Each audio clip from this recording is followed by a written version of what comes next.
भगवान शिव देवी पार्वती जी को बताते हैं कि मासिक धर्म में स्त्री को छूने से क्या होता है। चलो एक कहानी के माध्यम से हम आपको ये बताते हैं। एक समय की बात है, भगवान शिव और पार्वती कैलाश पर्वत पर बैठे हुए थे। तभी माता पार्वती ने भगवान शिव से कहा, स्वामी, मेरे मन में 2 प्रश्न उठ रहे हैं जिनके उत्तर मैं आपसे जानना चाहती हूँ। तब भगवान शिव ने कहा, पूछो देवी, आपके मन में क्या प्रश्न उठ रहे हैं। तब माता पार्वती कहती है, स्वामी, किस श्राप के कारण स्त्रियों को मासिक धर्म की पीड़ा सहन करनी पड़ती है। और मेरा दूसरा प्रश्न यह है कि एक रजस्वला स्त्री को कौन से कार्य नहीं करने चाहिए जिससे उन्हें पाप लगता है। भगवान शिव कहते हैं, हे देवी, आज तुमने मानव जाति के कल्याण के लिए बहुत ही उत्तम प्रश्न किए हैं। तुम्हारे इन सभी प्रश्नों का उत्तर माधव ब्राह्मण की इस प्राचीन कथा से प्राप्त हो जाएगा। इस महान कथा का श्रवण करने मात्र से ही समस्त पापों का नाश होता है। जो भी पति पत्नी इस कथा को ध्यान पूर्वक सुनते हैं उन्हें सौभाग्य की प्राप्ति होती है। इसीलिए हे देवी, आप भी इस कथा को ध्यान पूर्वक सुनिए। माता पार्वती कहती है, हे प्रभु, ये माधव ब्राह्मण कौन थे, उनका आचार विचार कैसा था, मैं इस कथा को अवश्य सुनना चाहती हूँ। कृपया आप इस कथा को मुझसे कहिए, मैं इसे ध्यान पूर्वक पूरा अवश्य सुनूंगी। भगवान शिव कहते हैं, हे देवी, पूर्व काल की बात है। मध्य देश में एक अत्यंत सुंदर नगरी थी। उस नगरी में माधव नाम के ब्राह्मण रहा करते थे। माधव को समस्त शास्त्रों और वेदों का ज्ञान था। वह परम बुद्धिमान, गुणवान और धर्म कार्य में तत्पर रहता था। सभी वर्णों के लोग उन्हें बड़ा सम्मान देते थे। वह प्रतिदिन यज्ञ, दान, धर्म और संध्या उपासना किया करते थे। वे पशु, पुत्र, बंधु, बांधव तथा धन संपत्ति से संपन्न थे। उनकी पत्नी का नाम सुजाता था। वह भी अत्यंत रूपवान, चरित्रवान, गुणवान और पतिव्रता स्त्री थी। फिर एक दिन उस पंडित ने अपने घर बहुत बड़े यज्ञ का अनुष्ठान करवाया और अनेक ऋषि मुनियों को स्वयं जाकर निमंत्रण दिया और उस नगरी में निवास करने वाले समस्त मनुष्य और ब्राह्मणों को उसने यज्ञ और भोजन के लिए बुलाया। फिर उस दिन अनेक ऋषि मुनि और उस नगरी के समस्त ब्राह्मण उनके घर पर आए। उस पंडित ने उन सभी का आदर सत्कार किया। फिर उसने सभी को घर के अंदर बुलाया और आसन पर बिठाकर भोजन कराया। ऋषि मुनियों और ब्राह्मणों को भोजन कराने के बाद उसने भगवान शिव का स्मरण करते हुए सभी को कपड़े आदि का दान करके विदा किया। वे सभी माधव पंडित को आशीर्वाद देकर वहां से चले गए। उसके बाद उसने अपने परिवार के बंधु बांधवों और अनेक गरीब और भूखे लोगों को भोजन कराया। इस प्रकार से सभी को भोजन कराने के बाद और अनुष्ठान से निर्वित होकर जब वह पंडित अपने घर के द्वार के सामने खड़ा था तो उसने देखा कि उसके घर के सामने एक बकरी और सांड बातें कर रहे थे। उस पंडित ने उसे बकरी और सांड की पूरी बातें सुनी तो उसे बड़ा आश्चर्य हुआ। वह बकरी और सांड उसके माता पिता ही थे जो पिछले जन्म के पाप के कारण इस जन्म में बकरी और सांड बन गए थे। तब वह पंडित मन ही मन सोचने लगा, यह दोनों तो साक्षात मेरे माता पिता ही हैं जो मेरे घर पर पशु बनकर आए हैं। किस कारण से इन दोनों को पशुओं का शरीर प्राप्त हुआ है, अब इसके उद्धार के लिए मैं क्या करूं। इस प्रकार मन में विचार करते हुए उस पंडित को रात भर नींद नहीं आई और वह रात भर भगवान शिव का स्मरण करते हुए सोच विचार करने लगा। उसने सोचा, मेरे माता पिता की मुक्ति का उपाय केवल ऋषि रिंगी ही बता सकते हैं। फिर सुबह होते ही माधव पंडित स्नान आदि कार्य से निर्वित होकर ऋषि रंगी के आश्रम में पहुंचा। आश्रम पर पहुंचते ही ऋषि रंगी ने माधव पंडित का स्वागत किया और कहने लगे, पंडित जी, आज किस कारण से आपका हमारे आश्रम में आगमन हुआ। आपके मुखमंडल पर यह कैसी उदासी छाई हुई है, बताओ आपके दुख का कारण क्या है। फिर माधव पंडित कहता है, हे गुरुदेव, आपके श्री चरणों में सादर प्रणाम। आपके दर्शन से ही आज मेरा जन्म सफल हो गया है। हे गुरुदेव, आज मैं आपके पास एक जटिल प्रश्न को लेकर आया हूँ। कृपया आप ही भी मुझे बताइए और इस कष्ट से बाहर निकाले। मैं अत्यंत दुखी और दुर्बल हो गया हूँ।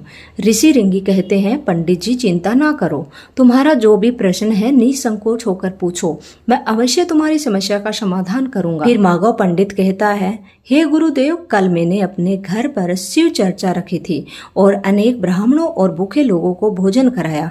विधि पूर्वक भगवान शिव का पूजन किया। फिर मेरे द्वार के ठीक सामने एक बकरी और सांड आया। फिर दोनों मेरे घर के सामने खड़े होकर बातें कर रहे थे। सबसे पहले बकरी उस सांड से इस प्रकार से कहने लगी कि हे स्वामी, आज जो घटना घटी उसे ध्यान से सुनिए। हमारे पुत्र के घर में ब्राह्मणों के भोजन के लिए दूध रखा हुआ था। उस दूध में एक सांप ने अपना जहर उगल दिया था, जिसे देखकर मुझे बड़ी चिंता होने लगी। इस दूध में से भोजन बनने वाला था। अगर सभी लोग उस दूध को खा लेते तो उनकी मृत्यु हो जाती। इसीलिए मैंने उसे बर्तन से सारा दूध पी लिया, और जब बहू की दृष्टि मुझ पर पड़ी तो उसने मुझे खूब पीटा, जिससे मेरा अंग भंग हो गया। मुझे बहुत पीड़ा हो रही है, इसी कारण मैं लड़खड़ाते हुए चल रही हूँ और मुझे यह पीड़ा सहन नहीं हो रही है। बकरी की बातें सुनकर वह सांड बहुत दुखी हुआ और वह खुद का वृत्तांत सुनाने लगा। हे प्रिय, अब मैं तुम्हें अपना दुख का कारण सुनाता हूँ। मैं पूर्व जन्म में इस माघव पंडित का पिता था। आज उसने सभी ऋषि मुनियों और ब्राह्मणों को भोजन कराया, किंतु इसने मेरे सामने थोड़ी सी भी घास नहीं डाली और ना मुझे जल पिलाया। इसी कारण से मैं बहुत दुखी हो गया हूँ। फिर माघव पंडित कहता है, इस प्रकार से उसने अपने माता पिता को बकरी और सांड के रूप में ऐसी बातें करते हुए देखकर मुझे बड़ा दुख हुआ और मुझे रात भर नींद नहीं आई। हर क्षण मुझे चिंता सता रही है। मैंने कभी कोई पाप नहीं किया, हमेशा ही मैंने धर्म के कार्य किए हैं, फिर भी मेरे माता पिता को ऐसे कष्ट झेलना पड़ रहा है। इसी कारण से आज मैं आपके पास आया हूँ। कृपया आप मुझे अपनी योग शक्ति से पता करके बताएं कि किस कारण से मेरे माता पिता की ऐसी दुर्दशा हुई है। उनकी मुक्ति के लिए मुझे कौन सा कर्म करना चाहिए। फिर ऋषि ऋषि ध्यान लगाकर उस पंडित के माता पिता के पूर्व जन्मों के कर्मों को देखते हैं और पंडित से कहने लगते हैं, हे पंडित, तुम्हारे माता पिता ने पिछले जन्म में घोर पाप किया। इस पाप के कारण आज उनकी ऐसी दुर्दशा हुई है। फिर पंडित कहता है, हे गुरुदेव, किस पाप के कारण मेरे माता पिता की ऐसी दुर्दशा हुई है, कृपया विस्तार से बताइए, मैं जानना चाहता हूँ। फिर ऋषि ऋषि कहते हैं, हे पंडित, तुम ध्यान से सुनो। यह सांड जो तुम्हारे पिता है, यह पिछले जन्म में रामनगर श्रेष्ठ पंडित रहे हैं। इन्होंने एक दिन पूर्णिमा को व्रत करके भोजन किया था। पूर्णिमा के व्रत के दिन इसने दान धर्म भी नहीं किया। इसके अपने द्वार पर आए हुए भूखों को कभी भोजन नहीं खिलाया। इसने अपने पितरों का श्राद्ध तर्पण भी विधि पूर्वक नहीं किया। तुम्हारे पिता ने पिछले जन्म में मासिक धर्म के दौरान ही तुम्हारे माता के साथ संबंध बनाया था और इसी पाप के कारण इस जन्म में सांड का रूप प्राप्त हुआ। अब तुम्हारी माता के बारे में सुनो। तुम्हारी माता ने रजस्वला होते हुए भी भोजन बनाया। मासिक धर्म के दौरान ही इसने भगवान की पूजा की, तुलसी को जल चढ़ाया। रजस्वला होते हुए भी उसने भगवान को भोग लगाया। इसी कारण से इसे महापाप लगा है। मासिक धर्म के दौरान स्त्री 3 दिनों के लिए अपवित्र होती है। मासिक धर्म के दौरान स्त्री को पूजा पाठ नहीं करना चाहिए। स्त्री को इन 3 दिनों में अपने बाल भी नहीं धोने चाहिए, इससे पति की आयु कम होती है। मासिक धर्म के दौरान पेड़ पौधों को भी स्पर्श नहीं करना चाहिए। रजस्वला स्त्री के साथ संबंध भी नहीं बनाना चाहिए। जो पुरुष रजस्वला स्त्री के साथ संबंध बनाता है उसे ब्रह्म हत्या का पाप लगता है। जो पुरुष रजस्वला के वस्त्रों को स्पर्श करता है उसे भी घोर पाप लगता है। रजस्वला स्त्री के शरीर में 3 दिनों तक ब्रह्म हत्या का पाप निवास करता है और चौथे दिन ही वह स्नान करके पवित्र हो जाती है। चौथे दिन स्नान करने के पश्चात रजस्वला स्त्री को अपने पति का मुख देखना चाहिए, अन्य किसी पुरुष का मुख नहीं देखना चाहिए। यदि पति समीप न हो तो सूर्य देव के दर्शन करने चाहिए। ऋषि ऋषि कहते हैं, हे पंडित, इसी पाप के कारण तुम्हारे पिता को सांड और तुम्हारी माता को बकरी के जन्म का प्राप्त हुआ। माघव पंडित कहता है, हे गुरुदेव, अब आप मुझे अपने माता पिता की मुक्ति के लिए उपाय बताइए। ऋषि ऋषि कहते हैं, पंडित, तुम किसी भी अमावस्या के दिन अपने माता पिता की मुक्ति के लिए श्राद्ध और तर्पण करो और दान करो, गायों की सेवा करो और अपने माता पिता की मुक्ति के लिए भगवान से प्रार्थना करो। फिर पंडित वही करता है। फिर उसके माता पिता को समस्त पापों से मुक्ति मिलती है। फिर भगवान शिव माता पार्वती से कहते हैं, हे देवी, मैंने तुम्हें रजस्वला स्त्री कौन से कार्य नहीं करने चाहिए इस विषय में बता दिया। अब मैं तुम्हें बताता हूँ किस कारण से स्त्री को मासिक धर्म से गुजरना पड़ता है। सतयुग में कालकूट नाम का प्रसिद्ध असुर हुआ करते थे। दानव होने के कारण उनका स्वभाव उग्र था और वह हमेशा ही युद्ध करने के लिए तत्पर रहते थे। फिर एक दिन सभी दानव वर्तासुर के साथ मिलकर स्वर्गलोक पर चढ़ाई कर उन असुरों के पास भयंकर शक्तिशाली अस्त्र जिनका देवता सामना न कर सके और भाग कर ब्रह्मा जी के पास चले गए। फिर ब्रह्मा जी ने उन असुरों को परास्त करने का उपाय बताते हुए कहा, देवराज इंद्र, तुम इसी क्षण महर्षि दिग्गजी के पास जाओ। वे उनके शरीर की हड्डियों से तुम्हें अस्त्र शस्त्र प्रदान करेंगे। उन्हें अस्त्र शस्त्रों का प्रयोग करके तुम उन असुरों का वध कर सकोगे। फिर सभी देवताएं महर्षि दिग्गजी के आश्रम पर जाते हैं और उनके प्रार्थना करके अस्त्र शस्त्र प्रदान करने की विनती करने लगते हैं। फिर संसार के कल्याण के लिए महर्षि दिग्गजी अपने शरीर की हड्डियों से अस्त्र शस्त्रों का निर्माण करते हैं और उन्हीं अस्त्रों से एक वज्र नाम का अस्त्र होता है जिन्हें इन देवराज इंद्र धारण कर लेते हैं।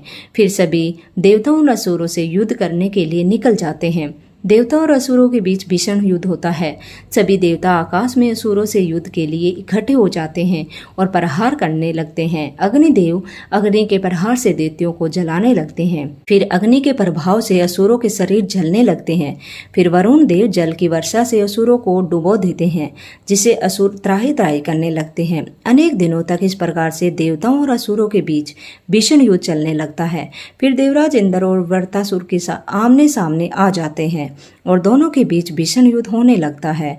और फिर देवराज इंद्र अपने वज्र का प्रहार करके वृत्रासुर को मार देते हैं। वृत्रासुर की मृत्यु होते ही उनके शरीर से ब्रह्म हत्या बाहर निकलती है और देवराज इंद्र का पीछा करने लगती है।